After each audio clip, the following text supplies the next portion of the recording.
పెద్దలు మరియు ఈరోజు ఈ వనభోజనాల కార్యక్రమంలో పాల్గొంటున్నటువంటి రెడ్డి సోదరులు సోదరీమణులు అందరికీ కూడా పేరు పేరున అభినందనలు తెలియజేస్తా ఉన్నా.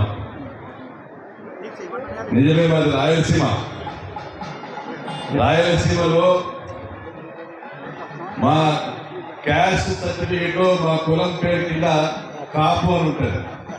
అంటే మేము అన్ని కులాలను కాపు కాసేవాళ్ళం. మా హోదా మేము రెడ్లం.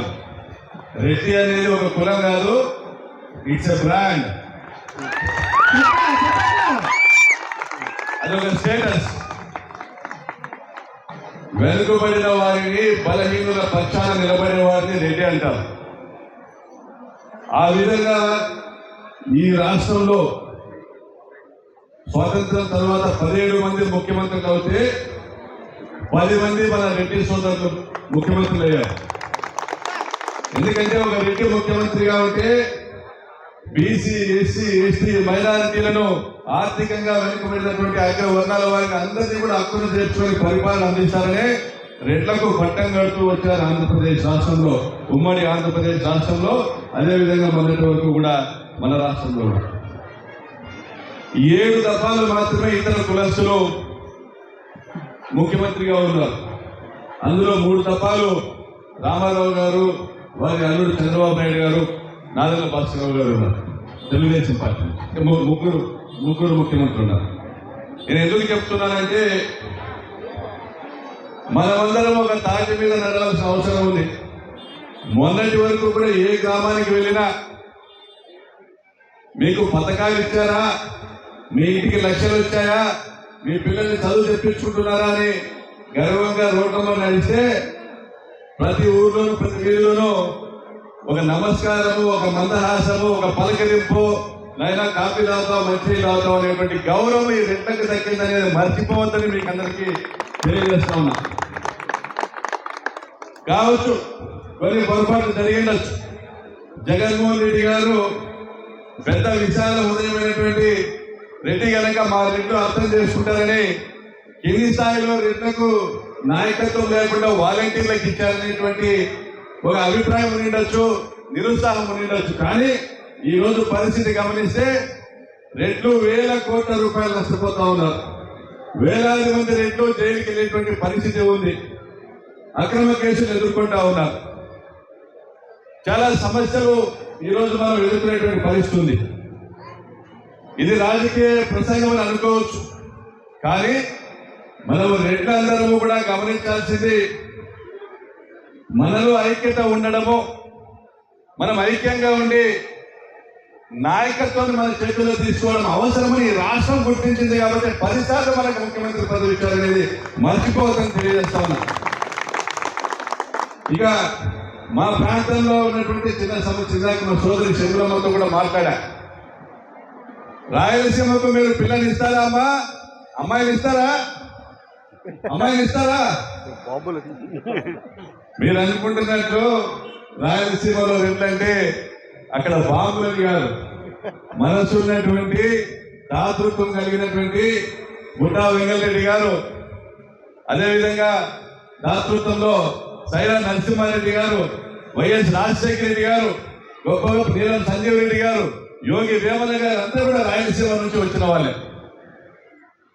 అటువంటి దాతృత్వానికి, రాజస్థానికి, గొప్ప మనసుకు పేరు పెట్టినటువంటి ప్రాంతం అది.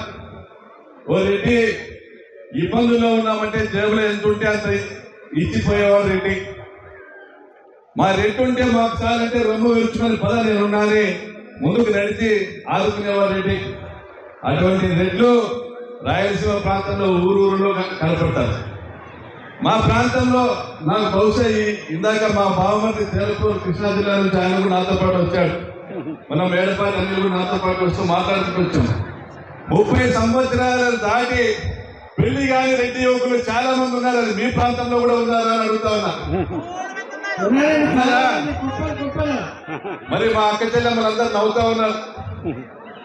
అక్క వీళ్ళందరూ కూడా గమనించాల్సింది ఏమంటే మన రెడ్డి ఆడబిడ్డలకు, మన అమ్మాయిలకు చాయిస్ చాలా ఉంది. చాలా చూసిగా ఉన్నారు. చాలా డిమాండ్స్ ఉన్నాయి. మాకు సాఫ్ట్వేర్ ఉద్యోగి ఉండాలి, మాకు అబ్బాయి అందంగా ఉండాలి, బ్యాక్గ్రౌండ్ బాగుండాలి, సంపద బ్రహ్మాండంగా ఉండాలి, సంపద సృష్టించడము చేయాలి, అత్తమామలు ఇంట్లో ఉండకూడదు, ఆడబిడ్డ అసలే ఉండకూడదు. ఇటువంటి అనేక ఆప్షన్స్ తో వస్తా ఉండడం వల్ల మగ పిల్లలకి పెళ్లి కావడంలే. ఇందాక ఒక పెద్ద మనిషి చెప్పారు, ఇంట్లో ఇద్దరు అవినాష్ మ్యారేజ్ బ్యూరో కోటిరెడ్డి అన్నతో ఫోన్ మాట్లాడుకుంటూ వచ్చిన మా దగ్గర ఈ సమస్య ఉంటే మీ దగ్గర ఇలా ఉన్నారు. ఆయన చెప్పింది ఏంటంటే, ఒక రైతు లేదా ఒక పెద్ద వ్యాపారస్తులు, ఒక మిల్లు ఓనరు లేదా ఫైనాన్స్ బిజినెస్ చేస్తున్న పెద్ద మనిషి ఈ ప్రాంతంలో రెడ్ల కుటుంబాలకు సంబంధించిన వాళ్ళ ఇంట్లో ఆడపిల్లలకి పెళ్లి అయితే మగ పిల్లలకు కావట్లేదు. ఇక్కడ కూడా నిజమేనా? 5 ఏళ్ళు వచ్చేటప్పటికి ఫైనాన్స్ బిజినెస్, వ్యవసాయం, ఒక వ్యాపారం చేస్తా ఉన్నా. నేను ఒకటే చెప్తా ఉన్నా, వాజ్పేయి కూడా పెళ్లి కాలేదు, ప్రధానమంత్రి కాలేదా? నరేంద్ర మోడీ సంసార ప్రధానమంత్రి కాలేదా? అది కాదు సమస్య. కానీ మేము ఆడపిల్లలు ఇచ్చేకి సిద్ధంగా ఉన్నాం. మేము తూర్పుగోదావరి జిల్లాకి ఆడపిల్లలు ఇచ్చేకి సిద్ధంగా ఉన్నాం. తూర్పుగోదావరి జిల్లా, రాయలసీమకి ఆడపిల్లలు ఇవ్వడానికి సిద్ధంగా ఉన్నారా? వీడియో కలుగుతావా? సరేందావా? మా అమ్మాయిని ఇచ్చాం సార్, కడప పొద్దుటూరు ఇచ్చాం. మా అమ్మగారు పొద్దుటూరుకి చేశారన్నా బిడ్డలు ఇచ్చారని చెప్తా ఉన్నాడు. చాలా సంతోషము. ఈరోజు బంధువులందరినీ కలిసి మీతో ఈ సాయంత్రాన్ని పంచుకున్నందుకు, ఈ అవకాశం ఇచ్చినందుకు కూడా పెద్దలందరికీ కూడా ధన్యవాదాలు. చాలా సంతోషము. మనమందరము కూడా చివరిగా మనం గుర్తుంచుకోవాల్సింది, మనల్ని రాజ్యాధికారం తీసుకోమనేసి అన్ని వర్గాల వాళ్ళు కోరుతా ఉన్నారు. రాయలసీమలో ఇప్పటికే మార్పు మొదలైంది. అన్ని వర్గాల వాళ్ళు కోరుతా ఉన్నారు. పైన ఏంటంటే మేము చల్లగా ఉంటాము అని అందరూ కోరుతా ఉన్నారు. మీలో కూడా మార్పు రావాలని కోరుకుంటూ సెలవు తీసుకుంటా ఉన్నా. జై రెడ్డి.